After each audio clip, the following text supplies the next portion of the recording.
once you learn how to watch it, it becomes really Exciting. exciting. A different game, you know, like field hockey in Iceland. Yeah. So I think, you know, what you're saying about like gender and it also kind of train people how to watch games. Absolutely. And I think there was a sense that people I never realized that there was like this sense of like, I never want to watch it. We're really relaxed. What you need, like it was a kids Welcome everybody to the first event in the Visiting Writers series for spring, almost spring of 2022.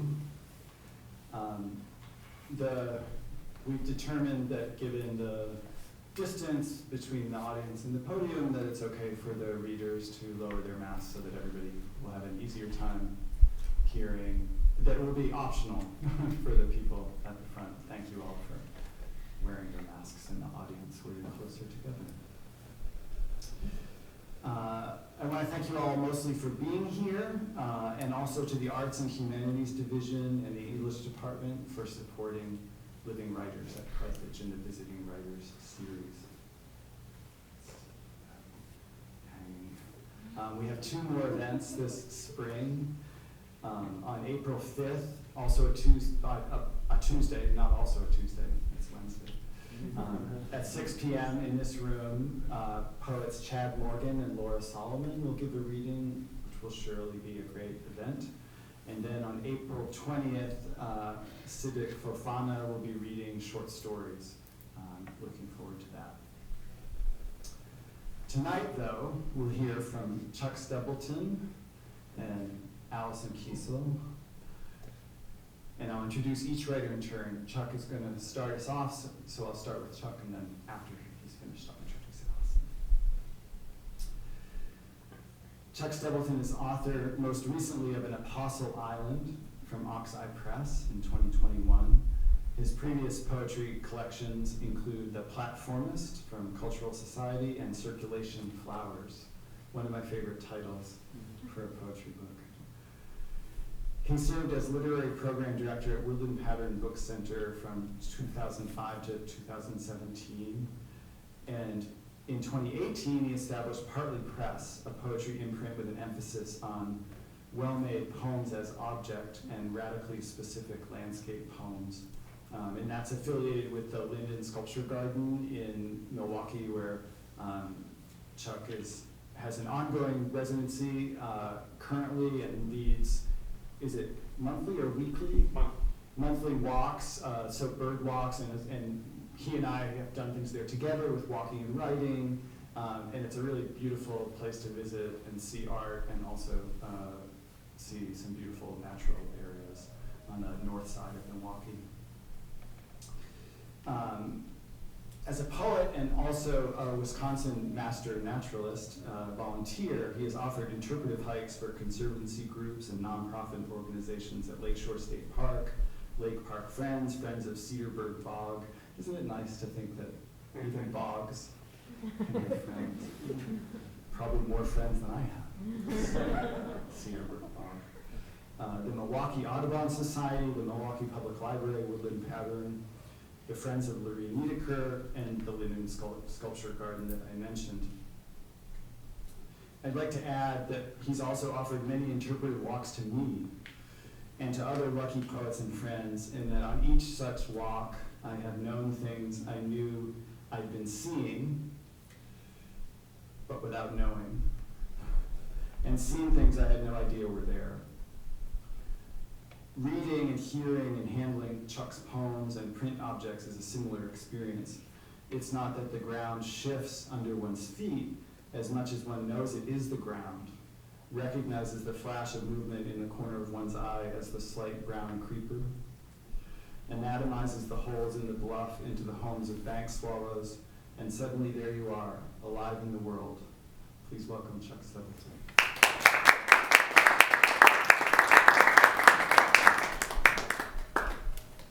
It was beautiful, Rick. Thank you.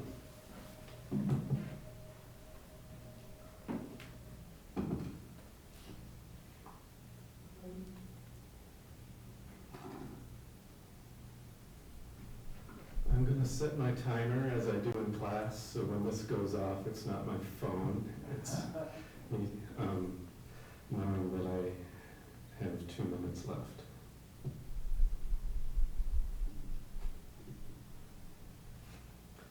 Things to do in Arcadia for Cedar-Sigo. Orient North Atlantic Turbine, straighten line 5, drop anchor, drag bottom, leave a seed to bait the marsh, flush bittern, extract scent from mosses, memory from olfactory scents, double down on the source, whiten, red, cedar, pink, paper, birch. Initial beaches for cheap immortality, forest, forest, forest, monotones, not monotonous. Name the Rowan mountain ash, count the counter transfiguration, name the basswood valentine, inscribe address.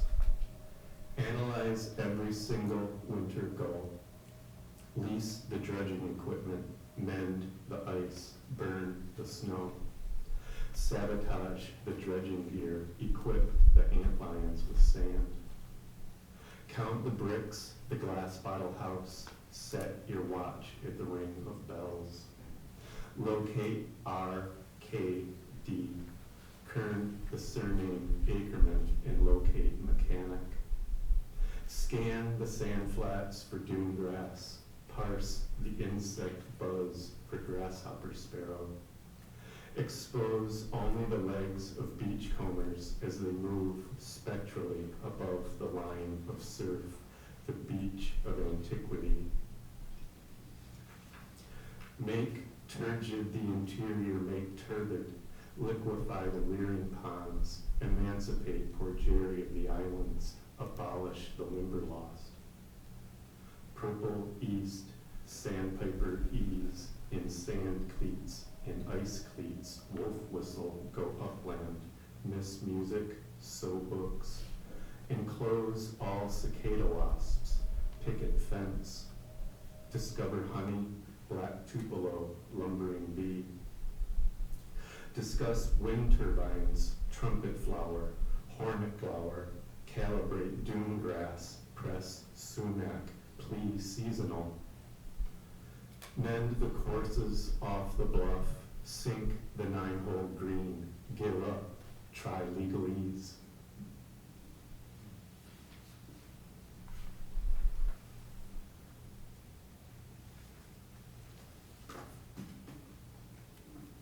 I'm just going to try to find the sweet spot on this microphone. We don't get too much.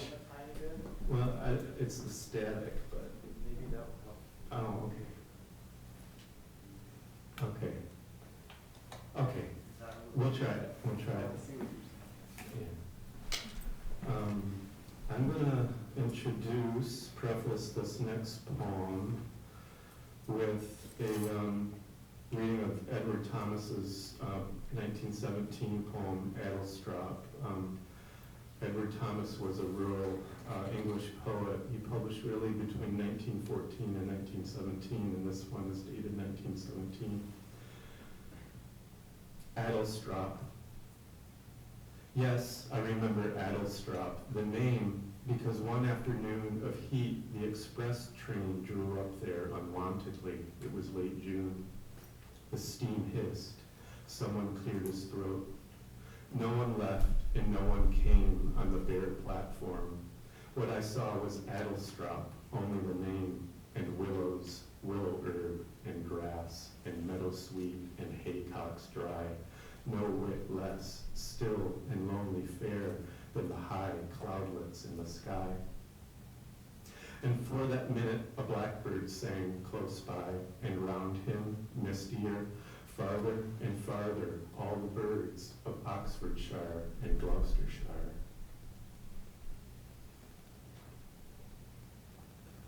And this is a writing through of that poem with some places that might sound familiar. Sturtevant. Yes, I remember Sturtevant. and the cabbage whites replicate, and the green cut leaf coneflower and pollen in the quiet car in September, and the killdeer ringing out, and the supermoon and the slow train, and the rare lupin, and the abundant blue and scarcity, double trouble, and compass plant, cup plant and phlox, and Joe Pye reed and prairie dock, mare's tails and mackerel skies, never long wet, never long dry, and the silver spotted skipper, and the sudden clear-winged moth, and the bee balm, also bergamot, of Sturtevant and Union Grove.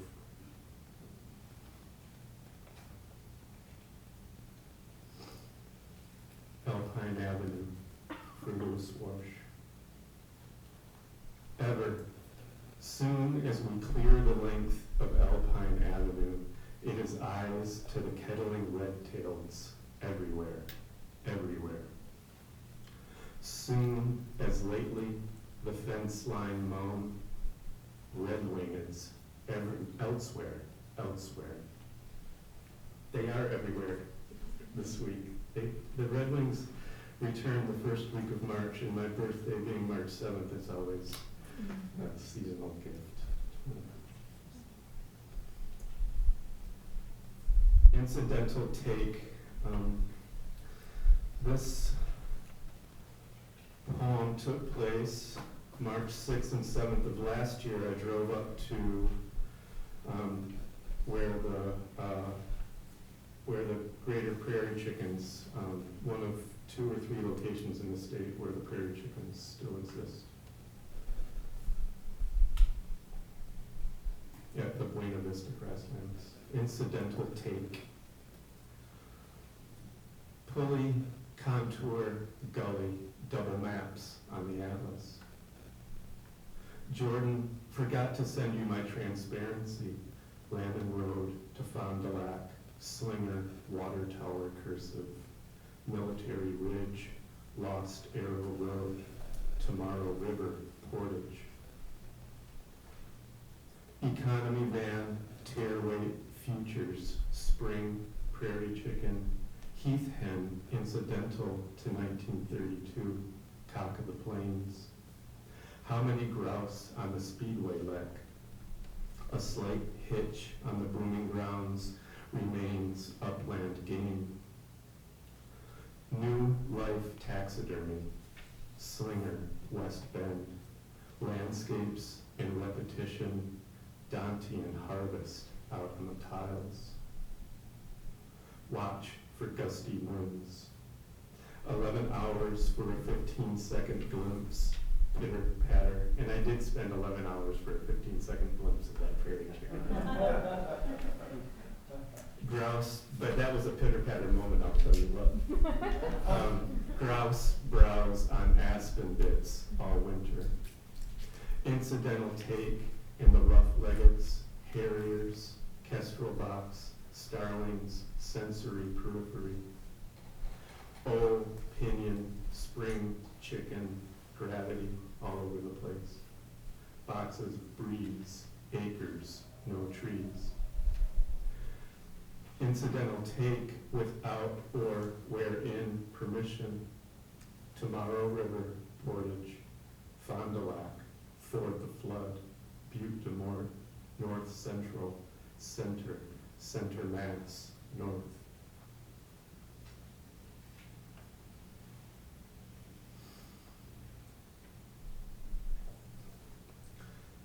These next poems address Lauren O'Dell, and Lauren is my maternal great-grandfather. He was a gardener and a mechanic, very literate fellow, made his living fixing cars in Arcadia, Michigan, where my mom grew up. And O'Dell is my paternal grandfather, Rufo O'Dell Stapleton,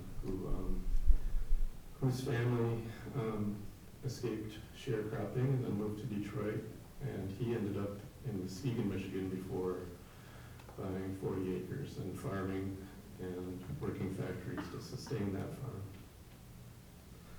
Dear Lauren O'Dell, What have I done with my childhood? Atel Adna. Middle name, passage to Lauren, gardener and mechanic by trade. I have tried again to metabolize oil to recall the scent of paint-by-number river scenes without end. I lost an innate Anglophilia. It was all bootstraps. What if you ended up somewhere like Michigan?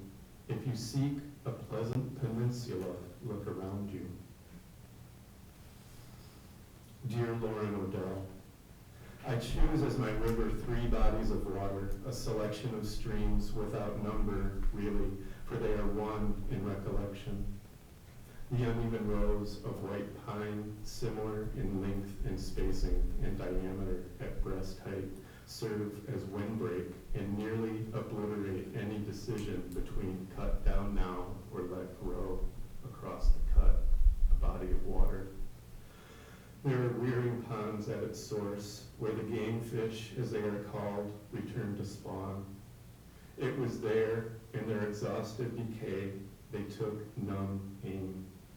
I shot pellets of lead there 4 decades ago, the lead in the chain of invertebrates, of plants and fishes, in the food chain of specific raptors, of emergent plants with narrow leaves, of emergent plants with broad leaves, of submersed plants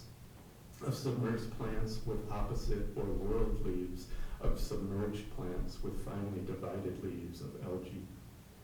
The chain of lakes, Onekama, line 5 at the Straits. Dear Enbridge, water marigold, white water crowfoot, yellow water crowfoot, all 3 bladderworts, lenticular bladderwort and common, bladders tiny, numerous, scattered like translucent green to dark seeds. Infinite book of secrecy, the little we can read. Dear St. Ignace, what were the missions there? In my recurring panic, we drove to the weathery tip of the lower peninsula, yet the bridge has not been built. We feel the big lake's presence and sense its hazards. We apprehend not only its sound, but its silences. The distances are a reciprocal span. The bridge has not been built yet, so it cannot fall away. Across the strait, the upper peninsula. On this side, white knuckles on the wheel, shallow breathing, and straight line winds.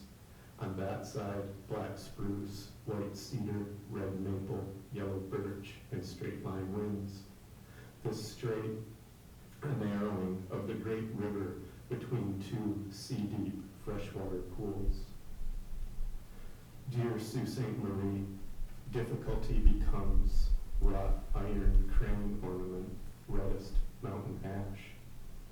The high flyer V formation, longer distant migrant flock, the lower flying local population, wrinkles like the foot of a goose. Dear Lauren O'Dell, does one address a saint with dear, Newman, Flumen, 1 Mississippi 2? Dear Lauren O'Dell, thousands of penciled gray waves, each slightly different, yet similar enough to create a visual coherence of sea, Marcella Durand. I will never get past the 2nd chapter of Landscape in Memory. Lightly contested facts penciled in the margin. The extraction of the copper rather than the copper itself, the glaze of the fired clay rather than the clay itself, the seed pod of false white indigo rather than the indigo itself. The northward movement of sycamore rather than the movement itself, the strategic wintering over rather than the tactic itself, the question of rather than itself, the question of the walk rather than the walk itself. Free cedar, wooden knuckle, worry bead, intaglio mound, palmate leaf, close grained wrist, sandstone, retinal floater, chambered hickory, 4-parted heart, baneberry, granite note, circle of fifths.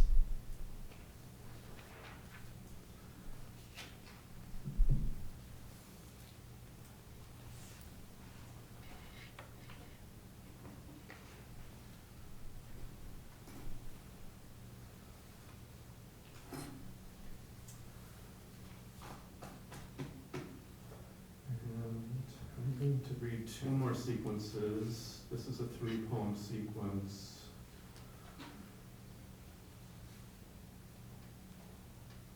Mostly on water.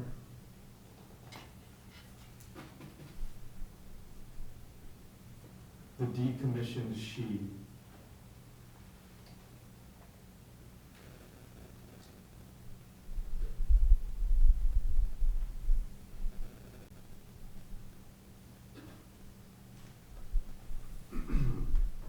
The Decommissioned She. All the Lakers in Huronia, she. Manitowoc to Ludington, she. Muskegon to Milwaukee, she. The Decommissioned She. The Sidewheeler, Alpena, she. Chicora, January 1893, she. And the Steamer, Superior, she. Wreck of the Appomattox in 1905, she. Christopher Columbus, wrecked 1917, she. Elmira, wrecked in 1871, she. Kate Kelly, wreck. Lady Elgin, wrecked off Winnetka, she. Lucerne, sunk in storm 1886, she. Manistee, wrecked, all aboard lost 1883. Niagara, burned off Port Washington 1856, she. Phoenix, burned off Sheboygan, she. Ralph Simmons, the Christmas tree ship, she. Seabird, burned to the water a few hours out, she. Senator, sunk October 31st, 1929, she in collision with Marquette, she. Toledo, wrecked in Port Washington Harbor, she. Vernon, wrecked on Lake Michigan, she. Loss of bark, Woodruff, she. The marina empties in winter. The marinas empty in winter, she. The slips all empty of punning stern. Any and all aleatory cables ping, she. All the operations of wind, she. The rigging masks and clanging ice ring. How forced the harbor usages seem, the she of essay, a Cushnet, she. Northerner, a schooner, she. How forced they seemed at first, matters worse stenciled on the bow, then on the stern, them they agree, it, by the full repetition which belongs to it. Not the she of the Nantucket chapter, godless she of the Essex disaster. Not a surviving plank of her seen since, a large ship, the Rachel was described. It was a Nantucket ship, the Bachelor, she. The ellipses, she. Dinghy, duckboat, punt, rowboat, schooner, skiff, gundalo, she.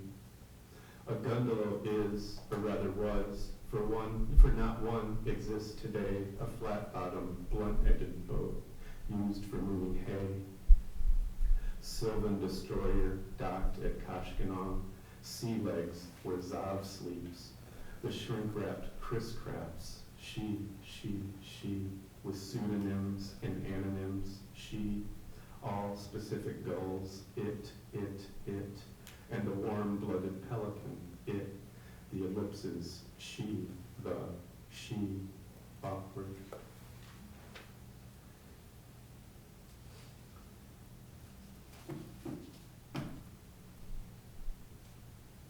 And I'm going to close with a walk. Well, actually, this was a stay on Black Hawk Island in September of 2020. And I was fortunate to stay in a little cabin there.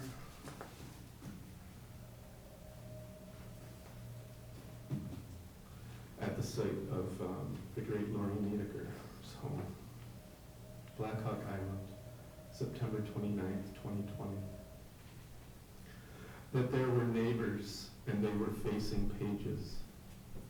That there were ash trees and they held a canopy. That it was landmarked and the interior unlocked. That burr marigold burn late and wild rice persists here. That white pelicans appear and rally in flotillas here. Round River, Black Hawk Island, September 29. The heron works his way downriver into another heron space, then upriver the heron works his way. Wood nettle and slippery elm and red amaranth, calico aster and slippery elm, wood nettle and calico aster, the high, tight creak of cedar, heat distortion, the gold acreage of autumn frost, the spring taste of maple thaws acerbic green. Black Hawk Island, September 30, 2020. That there was the shrill cedar alarm call of a heron, 5:20 a.m., and there was a blue wash from irises diminished, silver point, morning star, and there was the owl silence, that the heron could be an owl, that to sense some customs and laws of these creatures is to know more, and to sense all is a great blue heron move. Reveille, taps, the red-bellied woodpecker taps reveille. Thank you.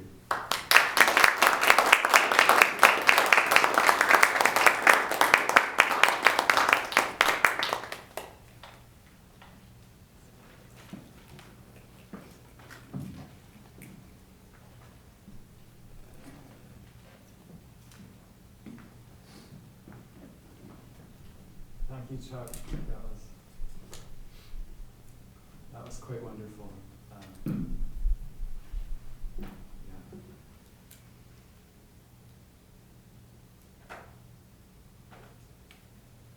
A lot of mending.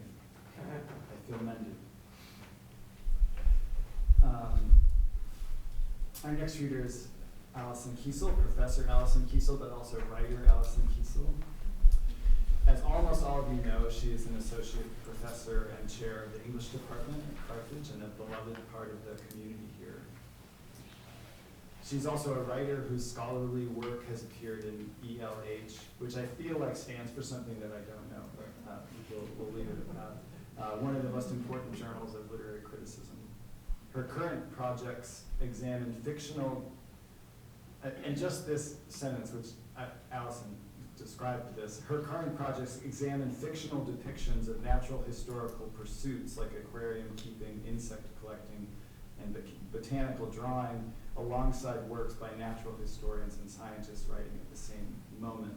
And that sentence seemed to me to also sort of describe two worlds that I imagine at least Alison occupying herself in various ways.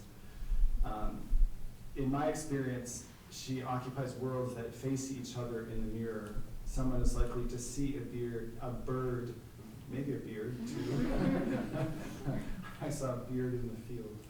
To see a bird in the field as in a book, to sing a song as discuss its place in Twelfth Night, to live in a novel as recall one, as you'll hear in the quotation I'll close with, and write it too, as I learned in things often overlooked, a journal of daily writing that students and I started at the beginning of the pandemic, and which Alison, to my great happiness, contributed to, and that was probably one of the seeds of thinking, oh, after your sabbatical, it would be so wonderful for you to be part of this series, because I think one of the things we value in the English department, and one of the things I love about my colleagues, is that we have softened maybe the border and made it more porous between the scholarly and the creative. And I think Alison is certainly somebody that has taught me a lot about that. So I want to read this paragraph. I hope you'll forgive me. I love this so much, from something that you posted. It includes a quotation from Little Women in the Middle. So I'll give quotation marks when we get to that part. So it starts and ends with, and then the quotation in the middle. The girls are laughing, but not in a snickering way that makes you think they've noticed something ridiculous about you. Honestly, it's more like the outing in Little Women when the sisters take some lunch and their work into the woods and Laurie trails after them. Mother likes to have us out of doors as much as possible, so we bring our work here and have nice times. For the fun of it, we bring our things in these bags, wear the old hats, use poles to climb the hill, and play pilgrims, as we used to do years ago. We call this hill the Delectable Mountain, for we can look far away and see the country where we hope to live sometime. End quotation. Work, things, bags, old hats, poles, hill. Delectable is not my favorite word by a long shot. I am playing pilgrim every day, it seems.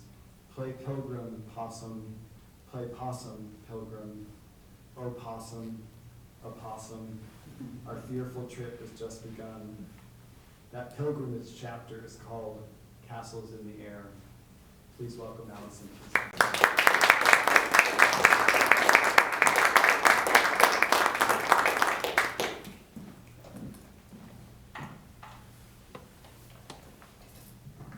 Thanks very much, Rick. I knew the intro would be very moving, and I'm glad I laughed as well. Let's see. And thank you, Chuck, so much for your remarkable words. It's wonderful and also terrible to follow you, Chuck. All right, so there's a bit of preamble. As Rick said, I'm interested in how the fashion for natural historical practices became a huge fad in mid-19th century Britain. It is difficult to overestimate what a fad it was. And I'm equally interested in how such popular observational practices appear in the literary writing of the time.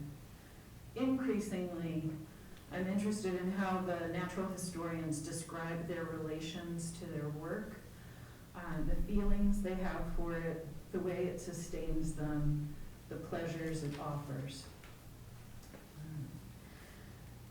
And I should also say, I don't want to seem like I'm holding the natural historians at a distance. I was thinking, my family still talks about the year we found 2 sea cucumbers and named them Pickle and Relish and maintained them in good health for quite a while. So, I'm right there with them.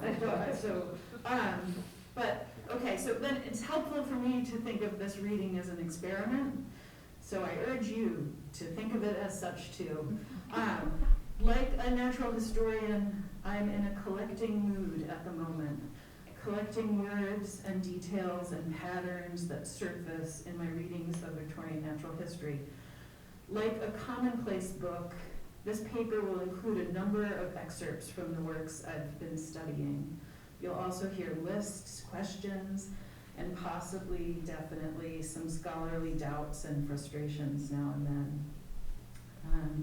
I've narrowed my scope tonight to include only writings concerning marine studies.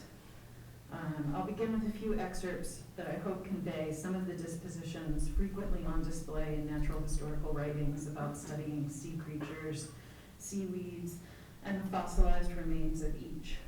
And you should notice some patterns right away. All right, so 1853 from Anne Pratt. The glorious ocean. Can we wonder that lingering groups gather daily close by its boundaries, gazing hour after hour upon the silver waves? Call them not idlers. They may have come from scenes of busy toil for needful repose, and while listening to sweet sounds and looking on lovely objects, they are getting treasures of memory for other days and store of health and strength for future duty. From Philip Henry Goss in 1854. April is come at last. The Arctic frosts, dreadful and protracted as they were, of February and March, that chilled the very life out of my poor, cherished actinias, sea anemones, and left me mourning over empty vases, have at last passed away. And here are the sweet, soft southwest breezes of April. And now, farewell to grimy, smoky London, and down, down to Dorsetshire, as swiftly as the panting engine can drag us. Right. 1858 now, this is George Henry Lewis. You may know him for his other writings and associations. A few warm sunny days in April 1856, which flew over our heads like swallows twittering of the coming summer, stirred in my bosom irresistible longings to quit the moil and turmoil of metropolitan crowds for the bright and breezy coast. As I hurried through the noisy streets or sauntered through the comparatively quiet lanes of Richmond and Twickenham and looked at the summer-like sky above, I began to understand the migration of birds and felt something of what they must feel when certain dim, imperious influences urge them to quit their present homes and traverse many a weary league of foam in search of the resting place awaiting them somewhere with a warmer smile. I grew impatient to take wing. Indeed, I languished for the sea with a sort of zoological calenture. This is the last excerpt from 1863. This is Margaret Gatty. It was once prettily said by a lady who cultivated flowers that she had buried many a care in her garden, and the seaweed collector can often say the same of his garden, the shore. As many a loving disciple could testify, who, having taken up the pursuit originally as a resource against weariness, or a light possible occupation during hours of sickness, has ended by an enthusiastic love which throws a charm over every sea place on the coast, however dull and ugly the world in general, makes every day spent there too short, and every visit too quickly ended. You can hear industrial capitalism in these somewhat sad encomium of the sea. Surely there is nothing sinister about wanting to be outdoors in springtime, but the craze, the fever for such pastimes suggests they offered something more than the opportunity to expand one's knowledge. These writers address an audience they expect to be similarly weary, similarly chilly, similarly overwhelmed with noise and pollution, similarly a bit sick even, but never too sick for some light occupation. To such readers, they hold up the sea as a place of respite, recuperation, consolation, a trove of knowledge, but also of rest. It is an occasion for nostalgia, and frequently the natural historian returns to scenes of childhood. For example, upon finding a pebble perforated with holes, Goss recalls a rhyme from boyhood which required one to throw such a pebble overhead while repeating the rhyme for luck. He steps away from his discourse on aquarium keeping to reflect. What a strange faculty is memory. I had not thought of this rhyme nor of its associations for perhaps 30 years, and yet the sight of the pebble brings up this perfect recollection, as if it had been only yesterday that I had played at canal digging and boat sailing on Westwood Shore. Perhaps nothing, be it good, bad, or indifferent, especially the latter two, is really lost when once the mind has apprehended it. So lost as that it may not be recalled voluntarily or involuntarily by some association or other at some time or other. To be sure, associative memory is a source of fascination for Victorian thinkers, but I'm struck by Goss's particular ecstasy at the idea of perfect conservation of memory. Even the shadows, the fossils of indifferent experiences sit somewhere within, awaiting excavation, awaiting only an unknown cue, a pre-Proustian pebble so that they may arrive in all the fullness of their indifference again. But the seaside of these prefaces is also a place of proleptic nostalgia and proleptic convalescence. So it anticipates needing these things, promising treasures of memories for other days and store of health and strength for future duty. In these senses, a trip to Dorsetshire to collect seaweed is useful in that it will restore you to good working order and sustain you with memories, after you've returned to duty. When George Henry Lewis mentioned zoological calenture, I suspect he means calenture simply as a fever to resume his seaside fieldwork. But I return to Johnson's dictionary and its definition of calenture as a distemper peculiar to sailors in hot climates, wherein they imagine the sea to be green fields and will throw themselves into it if not restrained. Zoological calenture would be a longing for zoological pursuits so intense that one might mistake something dangerous for zoology and inadvertently drown oneself in it. Doesn't quite work. Still, a longing.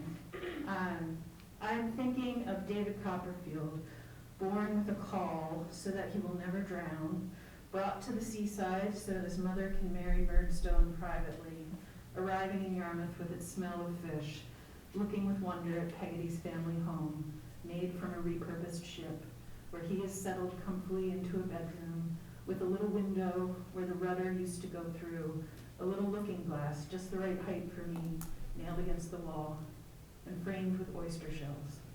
A little bed, which there was just room enough to get into, and a nosegay of seaweed in a blue mug on the table. And yet it's here he meets little Emily, whose love will drown, and Ham Peggotty, who will drown in an attempt to save that other drowning love. As Morley notes in his article on Household Words about the world of water, the sea is both a highly valuable tract of pasture ground and the great burial ground. These ambivalences are nothing new, certainly nothing new in Dickens. Why do I care about these aquaria? What is the appeal? What was the appeal? The pleasures of looking and learning, of zoning out while zooming in, power too, of course. Here I control the sea. This ocean is my ocean, and these creatures are my creatures. An empire, a zoo, a menagerie, a happy family, a miniature, affordable, entirely visible empire. An empire in the parlor, which might contain wonders from other parts of the empire, the spoils of empire, but also the attitude of empire, of exploration, expansion, mastery, birthright. George Henry Lewis boasts, I had done something with ponds and their inhabitants, and I was now desirous of ransacking the sea. Philip Henry Goss counsels moderation rather than ransacking. Finally, be moderate in your desire of dominion. Do not overcrowd your tank. It is far better to have it but half occupied at first, and to add to its population from time to time, than, by a too eager desire to see it filled, make it a black hole of Calcutta, and mourn over a host of corpses, the wreck, perhaps, of a single night. Half a dozen animals, averaging the bulk of a periwinkle or a moderate-sized sea anemone to every gallon of water, are quite enough to begin with. I return to that Goss passage again and again, the chirpy melodrama of it, the casual allusion to such an infamous episode in the history of empire and the history of justifications for empire. In Goss, unsurprisingly, you also hear Genesis 1:26, and let them have dominion over the fish of the sea, and over the fowl of the air, and over the cattle, and over all the earth, and over every creeping thing that creepeth upon the earth. Goss wishes us to be witnesses to God's finest workings, and wise stewards of earth's inhabitants. In addition to righteous dominion, Goss also stresses the positive, though limited benefits of natural theology. In observing closely the wonders of creation, we come to know God more fully. Close attention as a form of devotion, of love even. Morley, who's often simply reframing Goss's works for a new audience, also appeals to a kind of proprietary impulse, less religious, more entrepreneurial and philanthropic. Every man, woman, or child may establish a private aquarium upon any scale that may be found convenient. An aquarium may be made in a doctor's bottle or a pudding basin, The first thing requisite is a comprehension of the principle on which such a little institution is founded. And then he explains oxygenation of the water and the sort of mutual benefits of plants and animals in a tank. His father was an apothecary, perhaps why a doctor's bottle is so close to mind. We must have glass. Where is glass? The Crystal Palace, the great exhibition of 1851. Joseph Paxton developed the design from plans for the greenhouse he built at Chatsworth. The glass was all of English manufacture. The sand becomes glass that holds sand. Is the appeal its voyeuristic proximity? Here I can see the unseen, private, secret workings of a different world. Is the appeal the look of it? As now, aquaria are a mode of conspicuous consumption, proof of membership within the middle class, fashionable, proof of leisure enough and spare funds enough for railway travel to the coast and purchases of all the necessary trappings, nets, siphons, baskets, sieves, tanks, stands, handbooks. Aquarium keeping and all sorts of natural historical practices offer temporary distraction, what Lauren Berlant might call intermissions from, here's a big list, cities, crowds, but also isolation, work, particularly the schedule systems, repetitions, and pollutions of industrial capitalism, political organizing like Chartism, epidemics like typhus or cholera, famine in Ireland and elsewhere.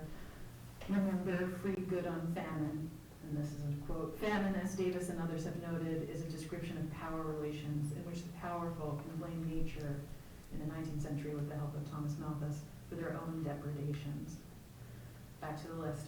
Family, its responsibilities, routines, demands, and noise, finances, winter, grief, personal illness, fear of death, crushing boredom, monotonies of a milder sort, being barred from pursuing science as a career, gender constraints, conventions, and expectations, powerlessness, inequalities of all sorts, the violence of empire. An aquarium is a nearly closed system, under glass, behind glass, contained. Such enclosures privatize an unowned world. They provide a reason for leisure, occupation disguised as pleasure, pleasure disguised as occupation. So too, reading. Aquaria are replicas, mimic oceans with mimic sand, as Morley says. Is an aquarium a miniature ocean? Of miniatures and descriptions, Susan Stewart writes, because of the correspondences it must establish, writing about the miniature achieves a delirium of its description. The arrested life of the miniature object places it within a still context of infinite detail. Natural historical writing achieves a delirium of description. Here's Morley on a periwinkle eating algae from an aquarium glass. Though his shell is not very handsome, the periwinkle, with his zebra stripes and netted markings, is a fairly pretty fellow when he comes out to eat the succulent young growths of seaweed on the sides of the aquarium. It is delightful to observe the workings of the little scythe made by his silky tongue, which is beset with rows of teeth that are themselves again every tooth serrated. As the periwinkle eats, his fleshy lips open, and his glistening tongue makes a rapid stroke, rasping the green scurf with its teeth, and as it works on, leaving tiny marks, exactly after the pattern of the marks left upon grass lawn by the mower. Satires of natural history are not shy about such deliriums. Stewart goes on to posit the possibly useful idea of miniature time. The reduction in scale which the miniature presents skews the time and space relations of the everyday life world. And as an object consumed, the miniature finds its use value transformed into the infinite time of reverie. Reverie seems like the lovely thing, but of course it isn't always. As the prefaces exclaim exuberantly about escaping winter in the city and work, they are also escaping their own present. I don't begrudge them this escape, but only note that there is a lotus-like feel to some of the attentive reveries these works contain. For all I appreciate it, such reveries are abstraction from the self, from the world. Are all amateur pursuits like this, for this? Our hobbies would be our lives, if that were possible. Hobby horses. Finally, as Stewart reads Gulliver's Travels again, and poems by Ben Jonson, and poems by Andrew Marvell, she writes about islands and boundedness. As is the case with all models, it is absolutely necessary that Lilliput be an island. The miniature world remains perfect and uncontaminated by the grotesque, so long as its absolute boundaries are maintained. Consider, for example, the Victorian taste for art usually transformed relics of nature under glass, or Joseph Cornell's glass bells. The glass eliminates the possibility of contagion, indeed of lived experience, at the same time that it maximizes transcendent vision. I wonder about this idea of contagion. The glass allows for close observation from a safe remove. You are protected, you are at home. Other worlds may be viewed transcendently, but they will never visit, disturb, infect, alter you. And of the impossibility of lived experience within such spaces, you cannot, could never visit Lilliput. You cannot enter into a dollhouse and sit down at its table. You cannot swim in your home aquarium, nor can its inhabitants join you on the sofa. Vivarium, aquarium, herbarium, terrarium, a hothouse, greenhouse, alpine house, temperate house, tropic house, a cloche, a bell jar, a case, a Wardian case, ferns in a bottle, contained and seen, the power to name, to know the names of things, to observe what is otherwise unseen, to be beside, apart, near, above, control and care, husbandry. These things have been selected. They are arranged for our enlightenment, improvement, entertainment. They are theater, theaters of glass, in the secret theater of the home. They are a novel.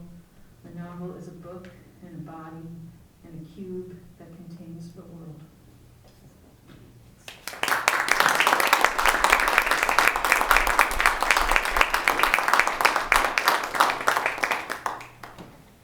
Thank you so much, Allison and Chuck. We're going to take a brief break, about 5 minutes, and some of us, people in my class and anybody else who would like to, can stay for some conversation with these writers. So just so you know that that's happening after a 5-minute break. And otherwise, thank you both so much. It was really beautiful.